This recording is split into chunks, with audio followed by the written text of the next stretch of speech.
80/20 principal గురించి మీలో ఎంతమందికి తెలుసు? ఇదేం కొత్త ప్రిన్సిపల్ కాదు. On an average daily life లో ప్రతి ఇంటెలిజెంట్ పర్సన్ ఈ ప్రిన్సిపల్ ని యూజ్ చేసి పైకి వస్తున్నారు. ఇంటెలిజెంట్ వాళ్ళే కాదు, ఆఖరికి మనం కూడా చిన్నప్పటి నుండి మనకు తెలియకుండానే ఈ ప్రిన్సిపల్ ని ఎన్నోసార్లు అప్లై చేసుంటాం. సాధారణంగా 50% కష్టపడితే మిగతా 50% రిజల్ట్స్ వస్తాయి అనుకుంటాం, కానీ కాదు. 20% కష్టపడితే చాలు 80% రిజల్ట్స్ వాటంతట అవే వస్తాయి. అయితే దీనికి రివర్స్ లో కూడా జరగచ్చు. అంటే 80% కష్టపడే వాళ్ళకి 20% మాత్రమే రిజల్ట్స్ రావచ్చు కూడా. ఈ ప్రిన్సిపల్ ని యూజ్ చేసి ఎంతో మంది, ఆఖరికి ఈ బుక్ రైటర్ కూడా కేవలం 20% మాత్రమే కష్టపడి 80% రిజల్ట్స్ ని సాధించాడు. అయితే మనలో ఎంతో మందికి ఈ ప్రిన్సిపల్ గురించి విన్నా కూడా దాన్ని సరైన పద్ధతిలో ఎలా ఇంప్లిమెంట్ చేయాలో తెలియక ఎక్కువ ఎఫర్ట్స్ పెట్టి తక్కువ రిజల్ట్స్ పొందుతున్నారు. నేను ఎంత కష్టపడినా మంచి రిజల్ట్స్ రావట్లేదు, నేను ఎక్కడ తప్పు చేస్తున్నాను అనుకునే వారందరూ ఈ ప్రిన్సిపల్ గురించి తెలుసుకోవాల్సిందే. మీకు ఫిలాసఫీ ఇంట్రెస్ట్ ఉంటే ఫ్రెంచ్ కాఫ్కా రాసిన మెటమార్ఫసిస్ నావెల్ గురించి నా ప్రీవియస్ వీడియోలో ఎక్స్ప్లెయిన్ చేశాను. నెక్స్ట్ ఆ వీడియో తప్పకుండా చూడండి. ఇలాంటి మంచి ఇన్ఫర్మేషన్ ఎక్కువ మందికి రీచ్ అవ్వాలంటే వీడియోని లైక్ చేసి షేర్ చేయండి. Welcome to 80/20 principal.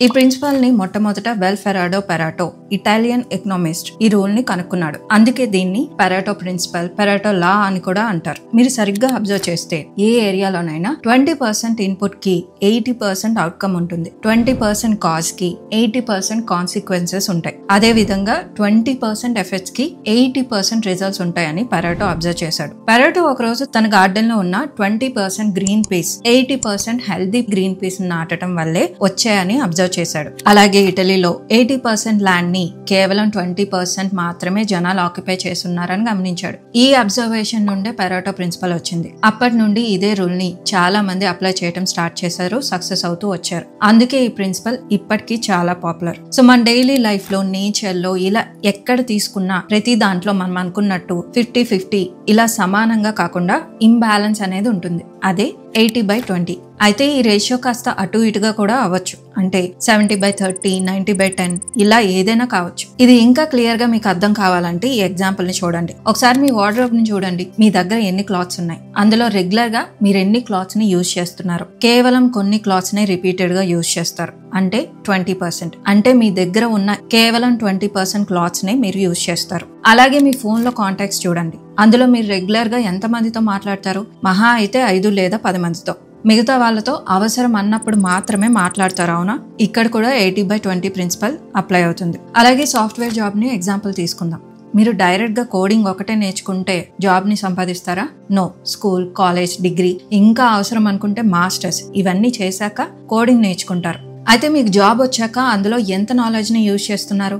లాస్ట్ లో నేర్చుకున్న ఆ కోడింగే మీకు డైలీ యూజ్ అవుతుంది. అంటే మీరు చిన్నప్పటి నుండి చదివిన నాలెడ్జ్ లో 20% మాత్రమే యూజ్ చేసి మీరు సంపాదిస్తున్నారు.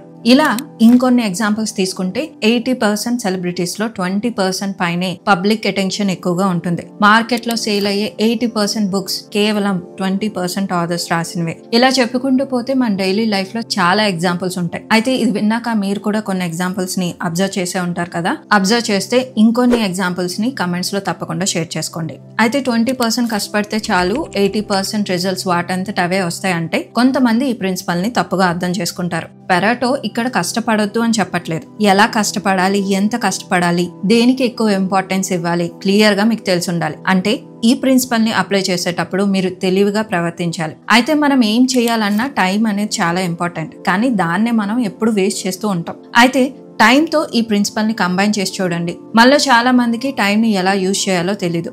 బిజీగా ఉండటానికి, ప్రొడక్టివ్ గా ఉండటానికి తేడా ఉంది కదా. కానీ చాలా మంది మనం ఎంత ఎక్కువ టైం ని స్పెండ్ చేస్తే అంత ఎక్కువ బెటర్ రిజల్ట్స్ వస్తాయి అనుకుంటారు. కానీ ఎంత టైం పని చేశారో కాదు, ఎంత బెటర్ గా ఆ టైం ని యూటిలైజ్ చేసుకున్నారనేదే ఇంపార్టెంట్. ఈ విషయం తెలియక ఎంతో మంది ఎక్కువ ఎఫర్ట్స్ తో తక్కువ రిజల్ట్స్ ని పొందుతున్నారు.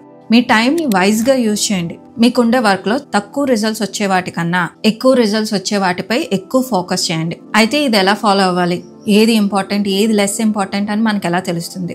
For example, me daily task ని తీసుకోండి. మీరు ఒక రోజు 10 టాస్కులు ఫినిష్ చేయాలి. అలాంటప్పుడు ఆ టాస్కుల్ని మీరు ఎలా ఫినిష్ చేస్తారు? మనలో చాలా మందికి ఉండే అలవాటు ఏంటో తెలుసా? త్వరగా అయిపోతే కనుక ముందు చిన్న టాస్కుల్ని ఫినిష్ చేసేద్దాం అనుకుంటాం. ఇలా చిన్న టాస్కులు ఫినిష్ చేస్తూ అలసిపోయో విసిగిపోయో లాస్ట్ టాస్కుల్ని పోస్ట్పోన్ చేసేస్తారు. సో ఎప్పుడు చిన్న టాస్కుల్నే ఫినిష్ చేయాలన్న రూల్ నుండి బయటికి రండి. అయితే మీరు ఏం చేయాలి? సరిగ్గా చూస్తే అందులో 3 లేదా 4 టాస్కులే మీకు చాలా ఇంపార్టెంట్ ఉంటాయి. ఆ రోజుకి లేదా మీ ఫ్యూచర్ కి ఈ 3 టాస్క్లు ఇంపార్టెంట్ అనుకుంటే ముందు అవే ఫినిష్ చేయండి. మిగతా అవి స్కిప్ చేయండి. లేదా అవి కూడా అవసరం అనుకుంటే ఫ్రీ టైంలో ఫినిష్ చేయడానికి ట్రై చేయండి. మీరు ఏ ఫీల్డ్ లో ఉన్న జాబ్, బిజినెస్, ఎడ్యుకేషన్, రిలేషన్షిప్, ఆఖరికి పార్ట్నర్ ని చూస్ చేసుకునేటప్పుడైనా ఈ పాయింట్స్ గుర్తుపెట్టుకోండి. ఏ పనిలో అయినా కేవలం కొన్ని విషయాలే ఇంపార్టెంట్ ఉంటాయి. 80% విషయాల వల్ల పెద్ద ఎఫెక్ట్ ఉండదు, అంత యూజ్ ఉండదు. ఆ 20% ఏంటో ఐడెంటిఫై చేయండి, వాటిపై ఫోకస్ చేయండి. దీనివల్ల మీ టైం చాలా సేవ్ అవుతుంది. అలాగే కొంచెం టైంలోనే ఏ పనినైనా ఎఫెక్టివ్ గా పూర్తి చేయగలుగుతారు. మీరు ఏ పని చేసినా ఒకసారి ఈ 80/20 ప్రిన్సిపల్ ని గుర్తు చేసుకోండి. ఇందులో నాకు యూజ్ అయ్యే 20% ఏమై ఉండొచ్చు అని థింక్ చేయండి. ఆ 20% మీదే ఫోకస్ చేయండి. ఫర్ ఎగ్జాంపుల్, మీరు ఏదైనా రిలేషన్ లో ఉంటే మీ రిలేషన్ లో అసలు ఎందుకు ప్రాబ్లమ్స్ వస్తున్నాయి, 20% ఆ విషయాలపై ఫోకస్ చేయండి. మీ పార్ట్నర్ లో ఉన్న 20% పాజిటివ్ ని చూడడానికి ట్రై చేయండి. కానీ చాలా మంది మిస్టేక్ ఎక్కడుందో తెలుసుకోకుండా ఆ 20% ప్రాబ్లమ్స్ ని సాల్వ్ చేయకుండా 80% ప్రాబ్లమ్స్ తమ పార్ట్నర్ వల్లే అని కంప్లైంట్ చేస్తూ ఉంటారు. నెక్స్ట్, బిజినెస్ విషయానికి వస్తే టైం, ప్రోడక్ట్, క్వాలిటీ, కస్టమర్ పై కాన్సన్ట్రేట్ చేయండి. కానీ చాలా మంది వెబ్సైట్ ఎలా డిజైన్ చేయాలి, లోగోస్ ఎలాంటివి పెట్టాలి, కస్టమర్స్ ని ఎలా అట్రాక్ట్ చేయాలి, స్పేస్ సెటప్ ఎలా చేయాలి, ఇలా తక్కువ ఇంపార్టెన్స్ ఉన్న వాటిపై 80% టైం ని ఇన్వెస్ట్ చేస్తారు. కానీ మీకు వచ్చే 80% ప్రాఫిట్ కేవలం 20% కస్టమర్స్ నుండే వస్తాయి. సో 80% కస్టమర్స్ ని అట్రాక్ట్ చేయడం కష్టం. చాలా ఎఫర్ట్ పెట్టాలి, టైం ఇన్వెస్ట్ చేయాలి, లేదా ఒక్కోసారి మనీ కూడా ఇన్వెస్ట్ చేయాల్సి వస్తుంది. సో మీకుండే 20% కస్టమర్స్ పై కాన్సన్ట్రేట్ చేయండి. అలాగే మనీ ఖర్చు పెట్టే విషయంలో ఏది చాలా ఇంపార్టెంటో తెలుసుకొని 20% మాత్రమే ఖర్చు చేసి 80% ప్రాఫిట్స్ వచ్చేలా ప్లాన్ చేసుకోవాలి. ఈ విషయాన్ని ఎప్పుడు గుర్తుపెట్టుకోండి. You have limit time, limit resource, limit energy, limited money. So వీటిని మీ తెలివిని ఉపయోగించి ప్రాపర్ గా యూజ్ చేయండి. 80/20 ప్రిన్సిపల్ ని యూజ్ చేసి అన్నెసెసరీ థింగ్స్ ని అవాయిడ్ చేయండి. ఇంపార్టెంట్ టాస్క్లని ఫినిష్ చేశాక మిగతా పనుల్ని పూర్తి చేయడానికి ట్రై చేయండి. So this is Pareto principle. Try to apply in every area of your life. Next, మీలో ఎవరైనా స్టూడెంట్స్ ఉంటే how to study smart not hard అనే వీడియోని చూడండి. అలాగే స్పెషల్గా స్టూడెంట్స్ కోసం ఈ ప్రిన్సిపల్ని ఎలా ఇంప్లిమెంట్ చేయాలి అని సపరేట్ వీడియో ఫ్యూచర్లో పోస్ట్ చేయబోతున్నాను. So subscribe and turn on your notifications. ఈ వీడియో మీకు నచ్చినట్టయితే please like, share and subscribe to my channel. See you in the next video. Thank you for watching.